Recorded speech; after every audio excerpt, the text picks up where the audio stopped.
skjólbeltarækt?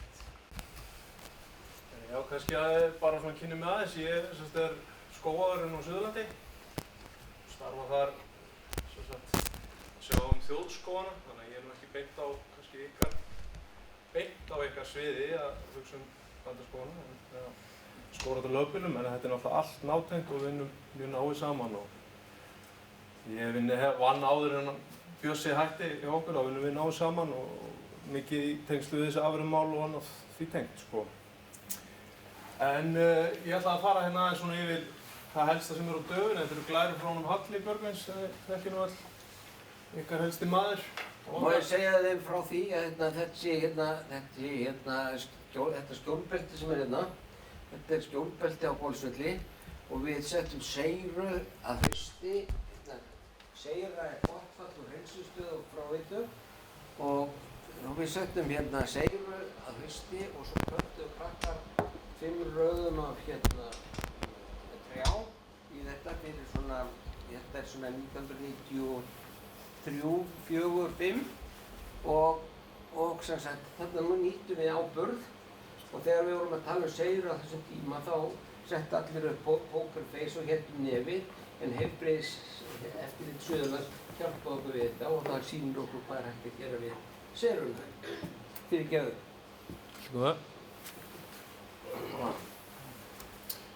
Já, en ég kannski kláraði þess að mín reynsla úr þessu. Ég er nú unni fyrir nokkra hérna að gróðursetja í þessum sal og vann aðeins sem verktaki í því og líka grísunum og svoleiðis og líka lærið húsasmiður, þannig að ég er komið að því beggja vegna spýtunar svolítið.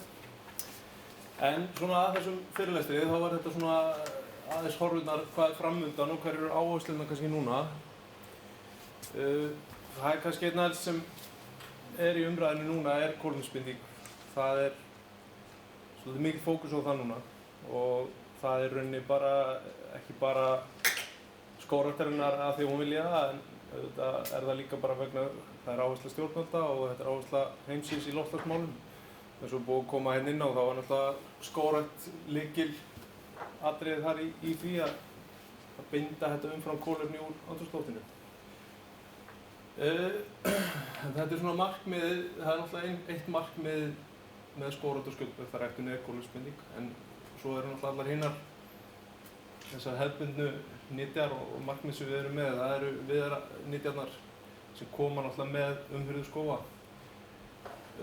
Kolefnisbindingin náttúrulega, svo hún virkir sem best, þá þurfum við að hirða skógan okkar. Það er ekki nóg bara að planta þeim og láta þá vaxa til æviloka, þá náttúrulega losum við aftur úr kolefni. Þannig að það er gríðarlega mikilvægt að við hirðum það og tryggjum það að þeir þrífist sem best og vaxi sem best. Þá fáum við náttúrulega stöðuga kolefnisbindingu, tryggjum hún endist lengur og við fáum betri viðarnytjar og afurðir úr skóginum okkar.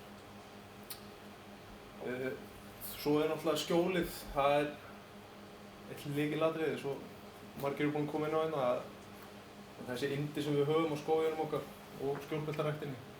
Þetta kemur inn á annan landbúnað, hvort það sé auka afurðir á vöxt á tún og ökrum eða skílaði eða hvað það nú er. Og einnig líka bara til útivistar og fleira. En það eru þessi verkefni sem í gangi núna. Það hefur verið gríðarleg aukning í þessum stóru uppgræðslu og skógræktarverkefnum sem við köllum átt samstarfsverkefni, því að þessi verkefni oft á samstarfi milli skógræktarinnar og landgræðslunnar. Þessi verkefni eins og Hekluskógar, það hérna í Þorlákshöfn, svo Hólasandur og fleiri verkefni.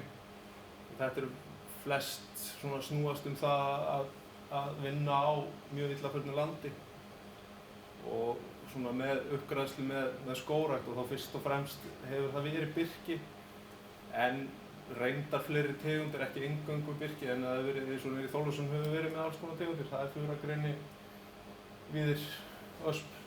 Hólasandi hefur verið mikið notað lerki sem hefur virkað ótrúlega vel.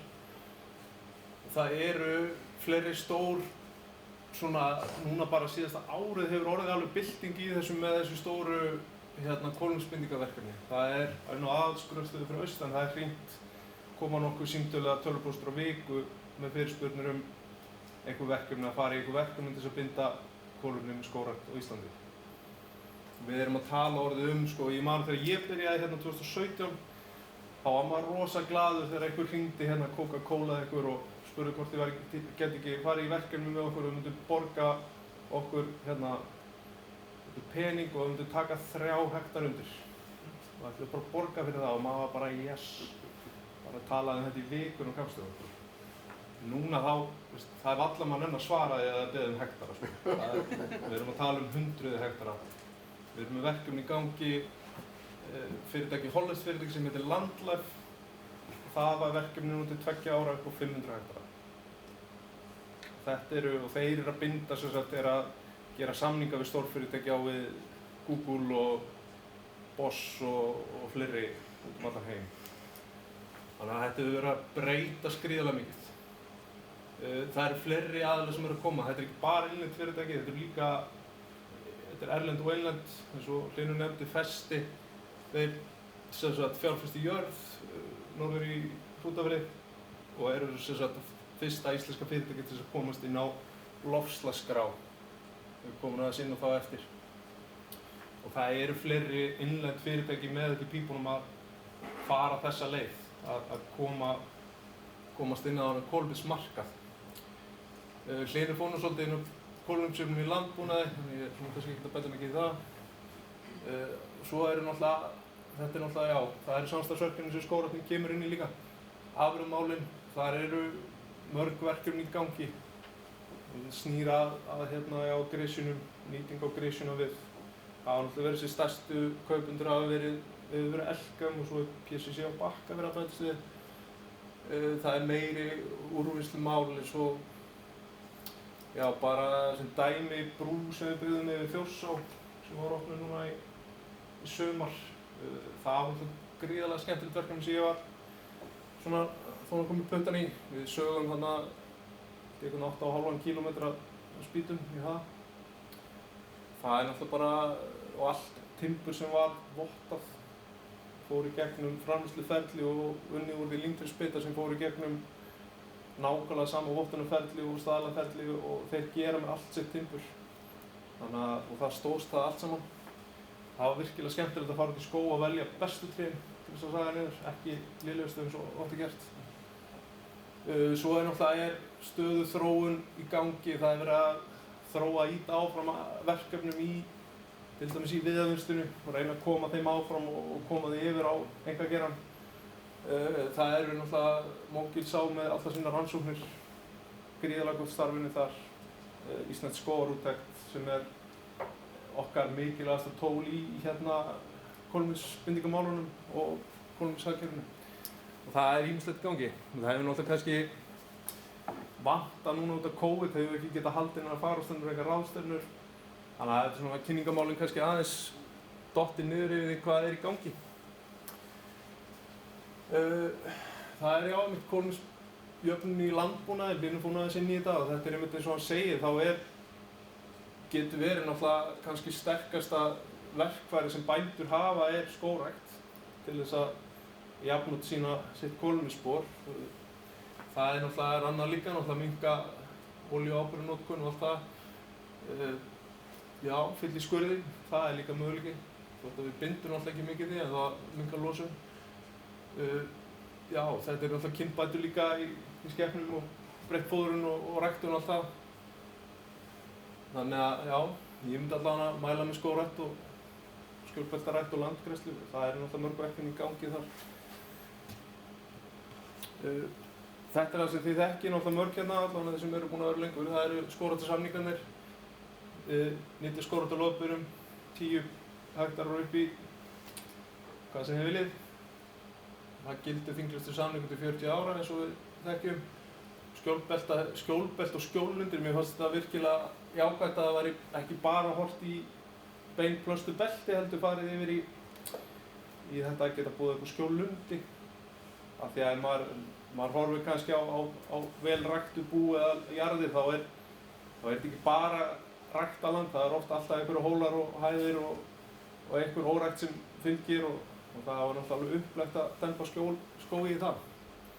Og það miðast við alltaf 10 hektarum og 5 ára lotur.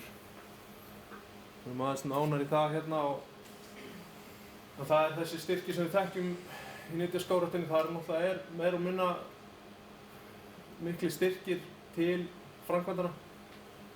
Í jarðvinnslunni, plöntunum, áburðum, vinnulaunin og fleira. Skógræktin svolítið með utanumhaldið í skráningunni eða umsýslunni og úttektirnar og áætlanagerðirnar. En skógurinn alltaf eign landeigandans. Með tengdaforeldra mína í salnum sem ég búinn að reyna að þrykkja þess inn í, að hann fattið að hann ekkert að gefa ríkinu skóginn, hann á hann. Og það alveg að koma, ekki?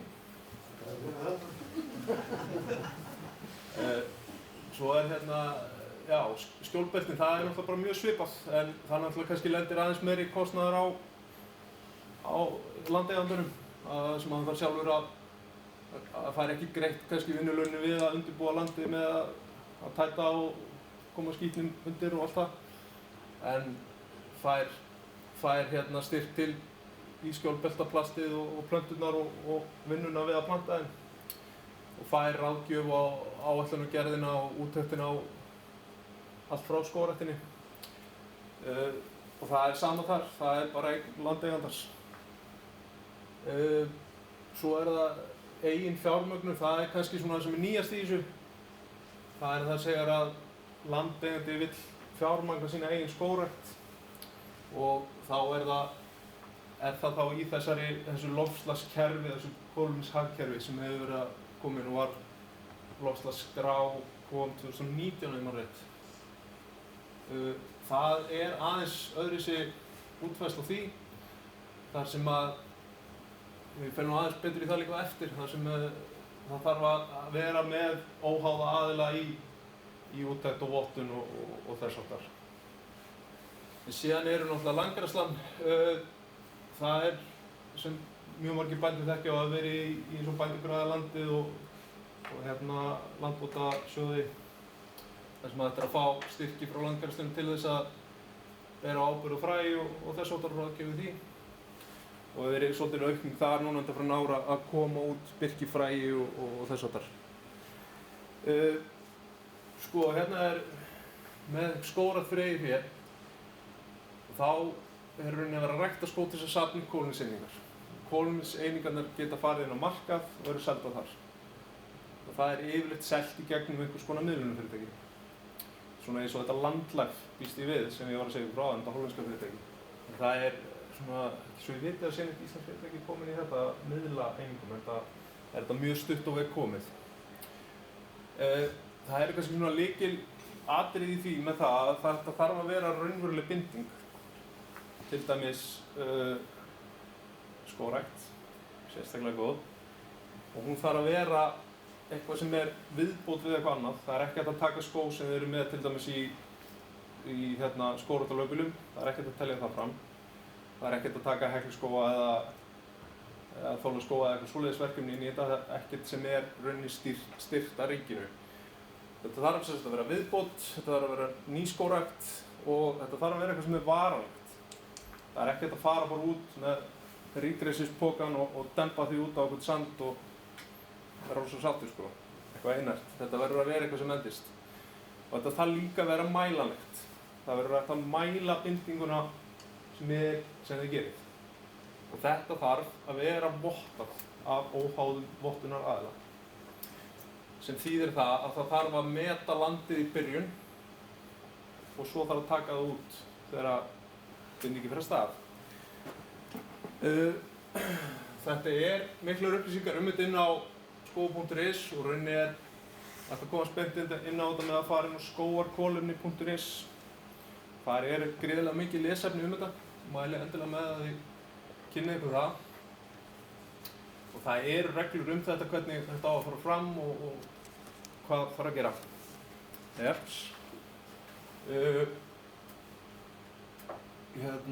Kolefnisbrúin, ég kannski hleyp bara nokkuð yfir það, Helínu fór nú bara ansi vel yfir það.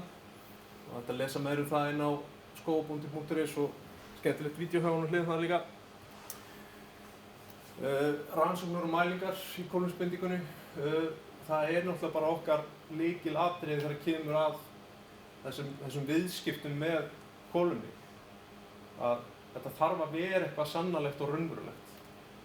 Og það ekki alveg nóg bara að ég fái Bjössa til að koma inn og segja að þetta rosa flott hjá þér, þetta vex geggja vel og hann fer með það bara í loftslagssjóð og segir þeim að þetta sé rosa flott og ég hef búið fullt af pening. Það virkar ekki alveg þannig. Þetta þarf að vera eitthvað sem mælanlegt og varanlegt og sannanlegt. Og það verið að vanda til verka að gera þetta vel svo þetta verði tekið gilt. Og það búið að gera það. Skógræktin búin að mæla vöxt trjátegunda í áratugi. Þannig að við eigum ótrúlega gott safn af tölum og mælingum yfir þessar tegundir, okkar helstu tegundir, hvað þær að binda. Þið hafi nú sjálfsagt flest ykkar heyrt það hvaða tegundir vaxa best og hvað vex minnst og þetta náttúrulega helst bara í hendur við það sem vex hraðast, það bindur mest. Það nú þannig. Og það þessi kolefnisreikning sem Skógræktin búin að hanna og setja inn. Það svona til þess að einfalda aðeins ef maður koma nýr og vill sjá svona cirka landið sitt sem þú ert að vinna með. Og það þetta format sem kemur upp, maður þarf að smella á myndina og þá getur maður smellt á staðinn sem maður býr. Þannig að hérna til dæmis kringum við klaustur eða í flóanum eða uppsveitinnar eða hvað sem þá getið þið smellt á það svæði. Það sem undanskilið vötnjöklar og það sem yfir 400 metrum. Það kemur ekki niðurstaðið smellið á það. Það ekki gert ráð fyrir þessi fari í skógrækt á því svæði. Hérna svæði fyrir Suðurland, bara sem dæmi. Sjáu hæðabilið þarna 0 til 150 metrar. Sjáu cirka svæði sem á Skeiðarávík, Kirkjubæjarklaustur. Þá kemur upp áætluð árleg binding kolefnis á hektara fyrir trjátegund. Sjáu rauða línan hérna ösp og hún bindur langhraðast. Hún fyrst upp og vex rauðast en líka endist lotan styðst. Við sjáum eins og þessu greni sem áætlað þessi 80 ára lota, hún hægar upp og lengur niður. Og birkinn náttúrulega bara flatlinar hann yfir þetta svona jafn lítið allan tímann sko. Hérna og síðan þegar þið komin áfram þá getið þið fyllt út í þetta, þið eru kannski með cirka þessi svæði sem þið ætla að taka undir. Þarna bara settur inn 1 hektar í hverja tegund. Það gæti kannski verið með 20 hektar ösp og 20 greni og hvað sem skiljið, fyllir bara inn í það. Og þá látið það reikna út og þá sjáu þið bindinguna hérna, tölunar á hverju ári sem áætlun og hérna samtalan fyrir árið. Það eru fleiri dæmi hérna hérna hvernig þetta getur litið út, svona miðað eftir hvar þið eruð. Þetta við ströndina, hérna upp í uppsveitunum. Og þessar áætlanir allar byggðar á því sem gert hefur verið að mæla alla þessa skóga í gegnum árið. Hérna sjáum við þetta bindinguna sem svona áætluð út frá þessum tölum og ég veit að þetta mjög varfærnilega áætlað. Það ekki verið að fara fram úr sér. Og rauninni þetta bara mjög prósentlag meðalega lítið í hverju tegund og lotulengdin og þá sjáum við meðalbindinguna hérna megin. Þannig að eins og öspin í frjósömu landi getur farið upp í 23 tonn á hektarinn á ári í meðalbindingu. Og hlaupandi vöxturinn getur náttúrulega verið miklu meiri, sem þá kannski yfir stuttan tíma á 5 ára tíma eða eitthvað svoleiðis. Skjólbeltin, þetta hérna ær og kýrans hals. Þetta ekki kýrnar hans held ég það. En það náttúrulega bara augljóst, það þetta vantar náttúrulega til mikið erlendar niðurstöðum skjóláhrif. Það minna af íslenskum. Hallur gerði sína ritgerð núna, BS-ritgerð í fyrra. Hérna 2020 áhrif skjóls á vind, hraða, hitastig og plöntuvöxt. Mjög áhugaverð. Þetta hérna sem voru gerðar í Fljótshlíðinni, Klemens Kristjánsson 1950 og það sést greinilega munurinn á því að gulu súlurnar það sem skylt og grænu það sem óskylt og þetta þyngdin, fræþyngdin á 100 kollna þyngd á skyldu og óskyldu. Og það kannski líka merkilegt í þessu að þetta samsvarar 1 gráði í meðalhita. Og 1 gráður í meðalhita skilar 1 tonni á hektarinn í uppskurði á kollnum. Sem gríðarlega mikið. Þetta hérna ritgerðin hans Hals. Hann var, hérna myndir að hann mældi hitastig í jarðvegi, 10 cm dýpi, óskilt land, það er þetta hitastig. Hérna meðal skilt þá var þá 2 skjólhliðar á 2 vegu og fullt skilt, eða mikið, þá var það á 4 vegu. Og það er eins og við sjáum greinlegur marktækur munur á þessum niðurstöðum. Og annar marktækur munur líka er sem sagt hitastigið innan þessara reita. Það munar næstum 2 gráðum hérna það sem er fullt skilt eða óskilt á þessu svæði. Hver vill ekki 2 auka hitagráður? Það er nú bara. Hérna áfram. Þetta er bara lífmassi birkiplantna, þyngdin á þeim. Og það er alveg greinlegur munur líka og við sjáum það að þótt að sé bara skilt á 2 vegu hvað það hefur gríðarlega mikil áhrif. Það þarf ekki alltaf að vera eitthvað á kafi í skógi. Það er ótrúlega lítið sem þarf að gera til þess að hafa áhrif. Þannig að ég mæli endilega með að dempa sér í skjólbeltarækt. Já, og þar að auki fyrir skjólinn þóttu að gefa okkur náttúrulega kolumnsmyndingu. Þau hérna náttúrulega með skjólið fyrir fóðurframleiðsluna fyrir skepnurnar okkar og líka bara skjólið fyrir dýrin að það hlýtur að vera náttúrulega talsvert minni orku þörf fyrir skepnur sem standi í skjóli allan tíman eða berjast á móti vindinum og kuldanum allan daginn. Það skilur sér í minni fóðurþörf og minni kolumnslosun. Þetta er bara nokkuð dæmi um fallegu skjólbelti og hérna þessi plöstunarvél sem hefur verið mikið notuð. Það er ekkert nauðsynlegt að setja plast, það er alveg hægt að nota aðraðferðir eða skjóllendi. Og hérna vélklippur sem er að snyrta belti, það er náttúrulega mikilvægt að klippa sérstaklega þessi víði belti til. Afurðirnar hérna af skó og skjólbeltarækt, þarna eru girðingarstaurar. Það er orðið íslenskt fyrirtæki austur á fjörðum sem framleiðir lerkigirðingarstaura.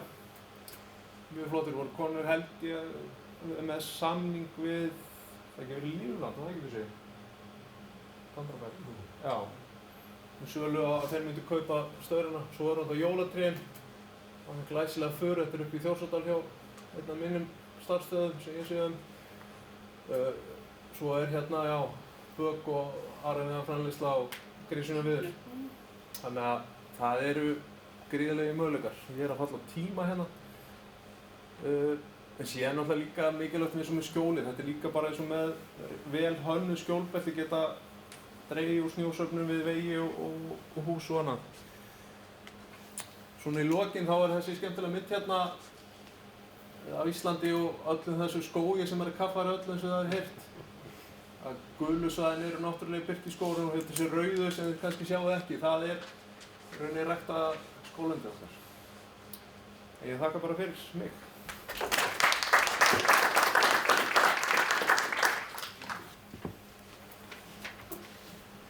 Takk fyrir þetta, Kristinn. Þetta er alveg ótrúlega áhugavert. Fráleitt og flott. Mjög flott og vel gert. Nú er bara almenn umræða og ef þið viljið spyrja, þá er það rétt að Mig langar svo að spyrja hvað eru margir félagsmenn á bak við einn búnaðarþingsfulltrúa? Veistu það? Nei, ég veit það fyrir mig. Ef við hefum 600 félaga, hvað fengjum við? Þú veist ekki hvað við fengjum marga Nei, búnaðarþingsfulltrúa? því miður. Þetta var bara að renna upp fyrir mig hérna áðan þegar ég var að keyra á milli funda að náttúrulega með auknum fjölda skógarbænda í samtökunum náttúrulega er aukinn fjöldi búnaðarþingsfulltrúa. En ég er ekki viss náttúrulega hversu margir það er. Kannski sendur okkur upplýsingar eða? Það er meira en samtök að koma þeim á næst. Takk. Það er búnaðarþing næst á næsta ári.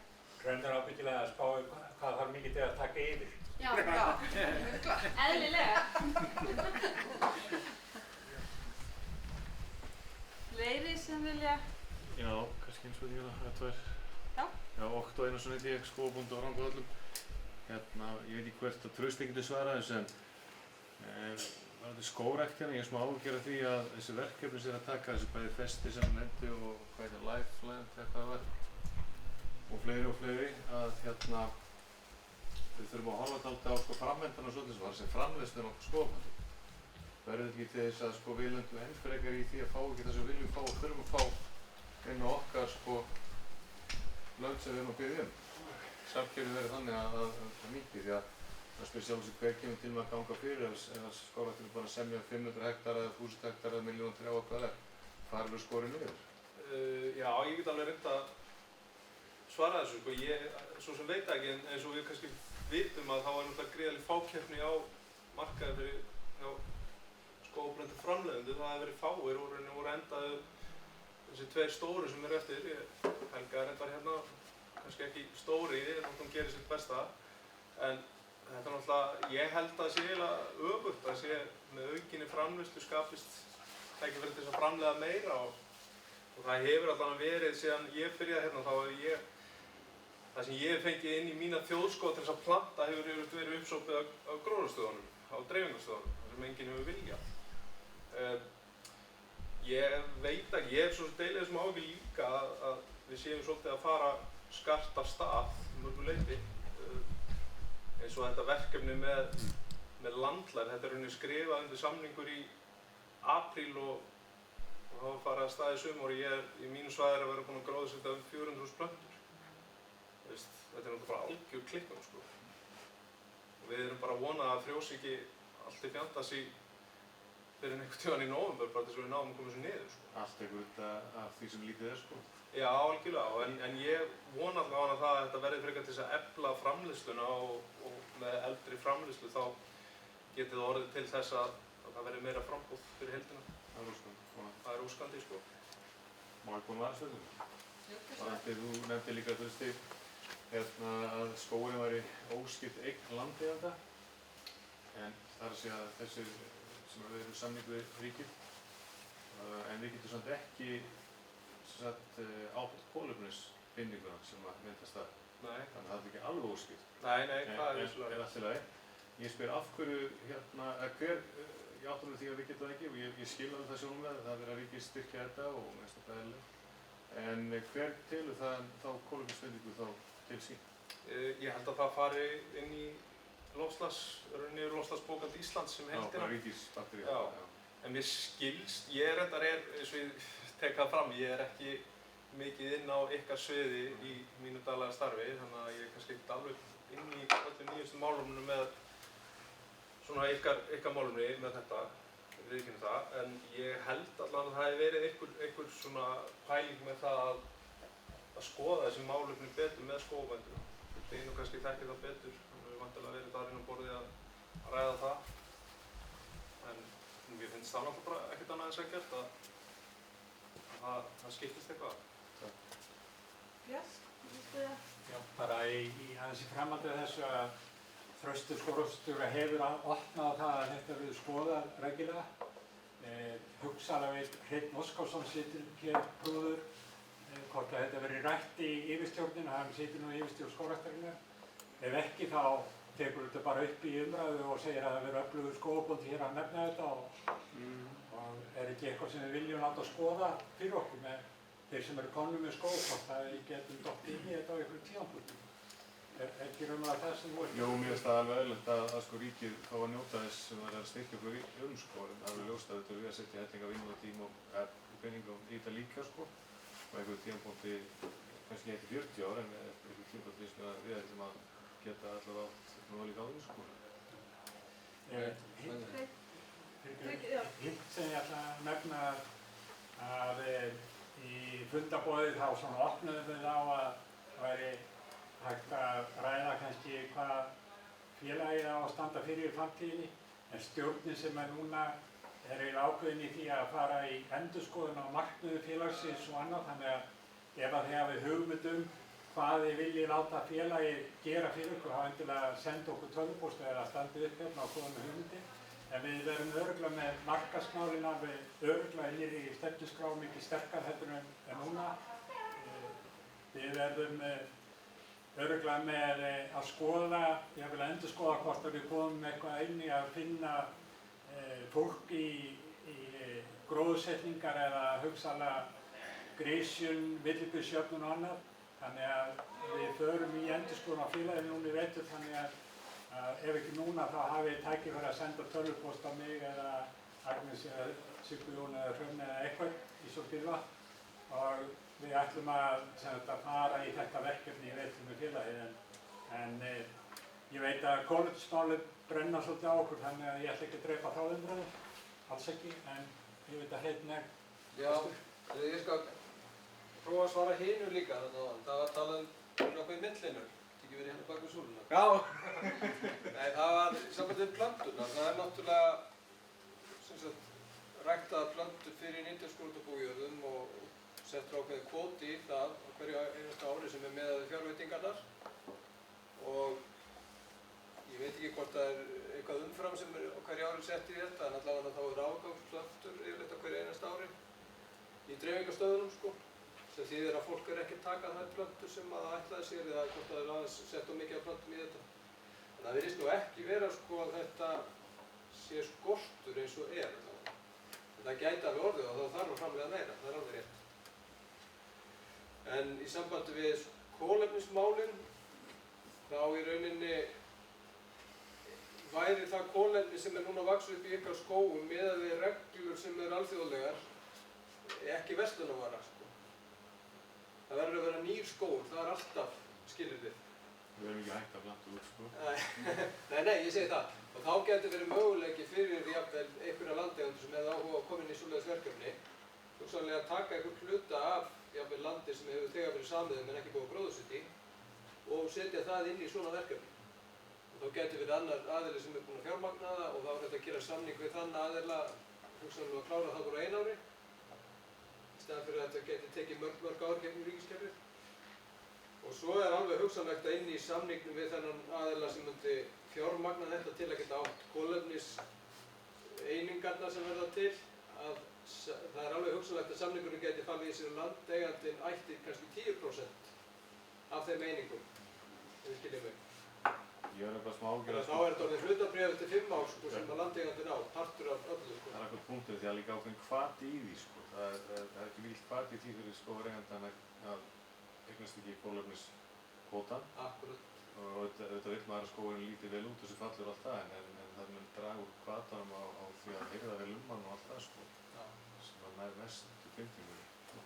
Og kannski bæta það líka við eins og með þessi kolefnisörkunni með kolefnishagkerfið að þá er líka bara krafa þetta sem klára. Þú verður að klára það verkefni sem þú semur á 5 árum. Þú verður og ef þú ætlar að halda áfram eftir 5 ár þá er að starta nýju verkefni.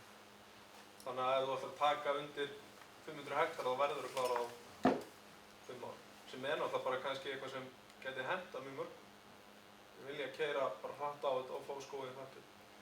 Og þetta er þannig að þú plantar og það byrjar raun að telja frá gróðursetningardeginum.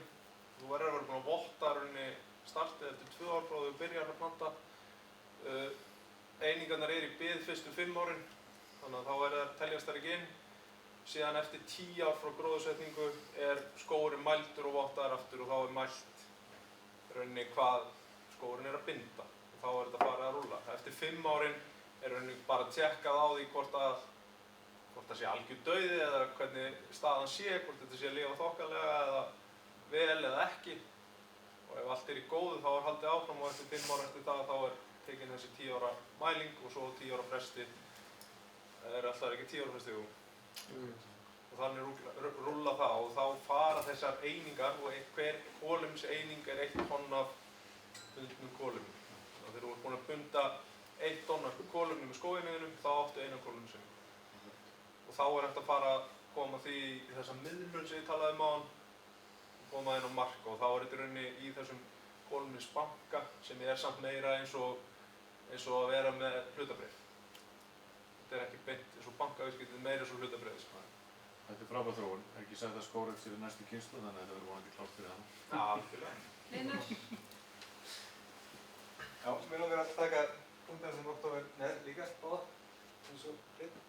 Varðandi skógaplöntunar þá er kolefnisbúinn að hún veit aldeilis að þessu rétt eins og skógræktin og allir aðrir og í samvinnu við bændasamtökin og þá búgreinar þar eins og garðyrkjubændur.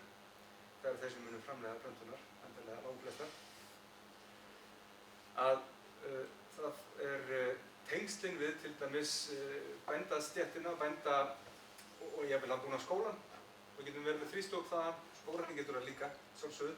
Það er því fleiri sem að lendi í svona, sem geta beitt þrýstingi á stjórnvöld þeim betur gengur þetta og þess vegna enn og aftur er mikilvægt að rödd skógarbænda heyrist vel innan bændasamtakanna. Hin spurningin, á síðasta aðalfundi í Borgarnesi í maí, það var borin upp tillaga. Alveg á þessum nótum sem þú leggur upp.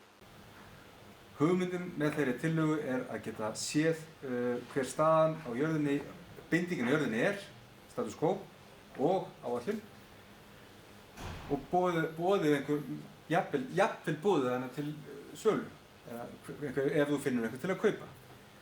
En rétt eins og búið að koma fram í þetta, það er faktist engin viðskipti þetta, basically. En vissulega, ef einhver sjæði sér hagið í, ég meina, ímyndamál eru stórt atriði og við eigum að byggja á því. En hitt atriði er alveg kannski möguleiki, ég veit það ekki. Út af það gekk til það nákvæmlega. Ég man ekki hvernig hún orðrétt, en hún sem sagði, hún er ekki alveg úthugsuð, en hún var eitthvað í þá veru að bændur eiga í samvinnu við skógræktina geta fengið stöðuna sinni í jörðubindinguna. Og þegar menn vita það og áætlunina geta menn gamblað eða hvað þeim vil gera. En eins og segi, þessi tillaga verður tekið lengra þegar við vinnum nánar með skógræktinni og samráðsfundum og slíkt. Ég langar aðeins að spyrja Trausta þegar hún fór svo vel yfir þetta þarna áðan með þennan möguleika að það er öðruvísi skógrækt á kostnað annan kost. Varðandi, maður tekur fyrsta úttekt er bara, eða fyrsta mæling er í rauninni bara eftir gróðursetningu. Svo er þetta bara að bíða í 5 ár. Við langar bara svona til að skerpa það. Varðandi, sem sagt, ef að verður þessi gróðursetning verður fyrir einhverjum áföllum eða eitthvað svoleiðis og er þá þessi bara mæling eftir 5 ár, er þá metið hvort þú þurfa að fara í bætur eða gerir maður það fyrr? Þannig að það er aðeins að... Já, ég held að það sé þannig, svona kannski tekin svona alvarleg staða en náttúrulega eins og bara síðasta vor sem örugglega margir hérna á lendi þannig var það þannig á okkur að það voru gríðarlega afföll eftir síðustu gróðursetningar. Þess að árið 2020 kom í ljós núna í vor rosalega mikil afföll, sérstaklega á barrtegundunum og sérstaklega greni. Ég satt að segja það, kannski náttúrulega ekki komið reynsla á þetta en ég held að ef þetta myndi gerast á fyrsta ári þá er þetta náttúrulega bara augljóst. Maður sér það bara, það er ekkert lifandi og þá væntanlega veistu það að þú ert ekki að fara að fá neitt í hendurnar eftir 5 ár.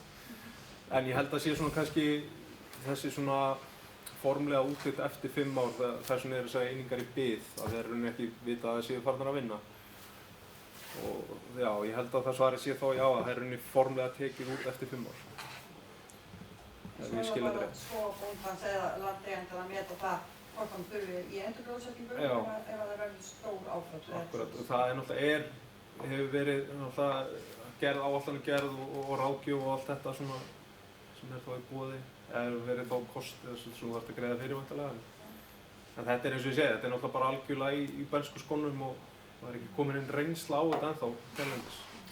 Það verður örugglega sett viðmiðun að sé ákveðið margar lifandi á hvern hektar, kannski 1700 plöntur.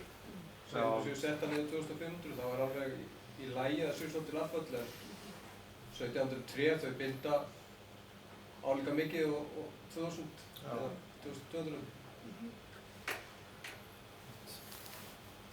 Ég er búin að komast að þessu með búnaðarþingsfulltrúum. Er það frábært? Það er alveg gaman. Sem sagt, sko það er í hlutfalli, það eru sem sagt 63 fulltrúar á búnaðarþinginu. Þar að veru fulltrúar búgreinadeildan eru 54 og það er í rauninni hlutfall milli, sem sagt þessi 54 er bara ein kaka og svo er það hlutfall milli búgreinanna, sem sagt hvað hina búgreinar eru stórar á móti, hversu marga fulltrúar hver búgrein fær. Þannig að það er velta á fjöldi sem skiptir máli í þessu. Að velta líka? Já, veltan spilar inn í til helminga. Þannig að svo eru hinnir eru búnaðarþingsfulltrúar, koma frá búnaðarsamböndunum og það getur náttúrulega skógarbændur líka komið. Ein spurning ef að skógarbóndinn er bæði sauðfjárbóndi og kúabóndi, Já. það er þá að bæta þessu við til að geta verið fulltrúinn getur bara breytt skráningunni. Hann bara getur breytt skráningunni sinni. Þú skráir í rauninni veltu á hverja búgrein fyrir sig inn í umsókninni þinni. Takk. Fleiri spurningar?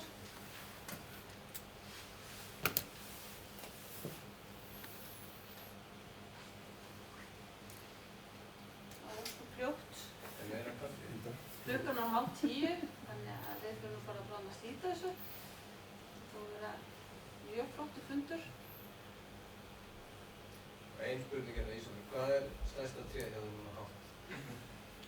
Ertu þá að meina Það ber við heiminn. Ekki með hlutvarslega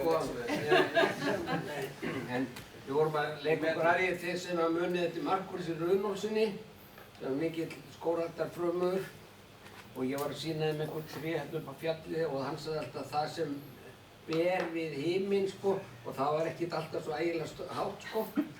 Ég veit það ekki fyrir svona 5-6 en sko fyrir þess að 20 ára var ekki eitt einasta tré þarna. Þannig að þetta er alveg málikjöndum hvað þetta gengur vel og er spennandi. Ég vil kannski bara segja þetta í lokin að svona fyrir hönd skógræktarinnar bara fagna þessu framtaki ykkar að halda þessu fundi og ég hef nú sagt þetta við Bjössa við kaffiborðið stundum að þetta væri alveg klárlega þörf á þessu að halda fleiri svona fundi og mér finnst þetta bara frábært og líka hvað hafa verið góðar undirtektir á þessum fundum. Það er bara virkilega mikilvægt að kynna ykkar starf, okkar starf, það sem við erum að gera og þessi tækifæri og þessum möguleika sem þetta er að gera og ég held að sé mitt fullt af fólki og ég hef allan kynst í að þegar maður er að fara 17 ára að hitta fólk að bara hreinlega veit ekki af þessu. Þannig að það er bara endilega að reyna að vera sem sýnilegust hver sem er og ég er bara frábært að sé komið svona öflug og virk stjórn hérna á Suðurlandi. Og bara hvet alla til þess að gangi í félagið sem er ekki nú þegar í því. Það var líka flott því að þetta trösti þessi síðasta mynd hérna á Íslandi því að það var alltaf verið að kvart yfir helvítis ríslunum þegar við sjáum þess að depla hvað þetta er nú. Sér ekki Heklu fyrir þessu? Nei. Þannig að þetta er í raun og mjög merkileg mynd sko. En ég ætla bara að þakka fyrir mig kvöld og gefa honum Birni orðið. Takk fyrir það, Agnes. Ég vil byrja að þakka ykkur fundastjórum, bæði þér og öðrum sem hafa verið á þessum fundum. Ég veit ekki nákvæmlega tölu, við erum búin að vera með ca. 80 manns núna í gær og í dag að spjalla við, sem er bara frábært á þessu 4 stöðum. Ég vil þakka skógræktinni fyrir þessu piltum og Halli sem er búin að vera með okkur fyrir að segja mér þennan frábæra fyrirlestur. Ég sagði það við Halli í gærkvöldi, ég hefði nú viljað sjá þennan fyrirlestur Gunnar bara hjá öllum bændum. Bara, já, ég held að sko fyrir bændur verður þetta bara hefðbundnu bændur bara frábært að fá þennan fyrirlestur. Þetta segir svolítið mikið og þeir eru greinilega búin að setja ykkur vel inn í málið. En ég sagði í dag og vil segja það aftur að sko fyrir ári síðan vorum við að tala alls konar möguleika, hvort að hugsanlega getum við komið með vottun sem vantaði og einu ári hefur þetta bara gert svona. Og við erum að fara við erum raunverulega bara að hlaupa upp tröppur með þessu kólefnismál sem við erum búin að bíða raunverulega eftir í mörg ár. Við erum búin að vera í hæðum og lægðum. Svona, við erum oft búin að spá, getum við hugsanlega fengið hérna eitthvað fyrir kólefnið og mér sýnist öllu við erum að fara inn í nýja tíma með það og nú er mín gamla ræða, hún er kannski ónýtt sem ég hef notað sérstaklega upphafi Suðurlandsskóga. Ég sagði til hvers að fara í skógrækt. Ég lærði í Finnlandi og bændur sögðu við mig, hérna, gerið þið á Íslandi eins og við hér í Finnlandi. Við hefum kannski 40-50 hektara á skógi. Við förum ekki í bankann til þess að ná í peninga til að kaupa traktora. Við förum út í skóg og höggum 3-4 hektara til þess að ná í peninga fyrir traktorinn. Reynda þar núna sýnist mér 6 hektara en það skiptir ekki máli. En núna í dag erum við að fá hugsanlega viðbót við það að höggva skóg til þess að kaupa traktorana. Það er kolefnisbindingi, þannig að ég held að bændur hljóta að skoða það að mikilli alvöru að taka 40-50 hektara í skógrækt og kolefnisjafna búið sitt, jörðina og fá síðan timbur og hugsanlega geta selt umfram kolefni. Þannig að við erum bara í björtum tímum framundan. Ég vil líka nota tækifæri og þakka þessu frábæru fólki frá Bændasamtökunum að gefa sér tíma að vera með okkur og gaman að fá okkur.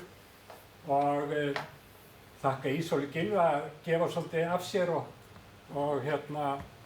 kynntist alveg nýju manni, sérstaklega í dag þegar við komum með Össölum og sáum bara skó. Og það er engar yngjur. Hann skálaði svo eftir nætti pólitíkinni.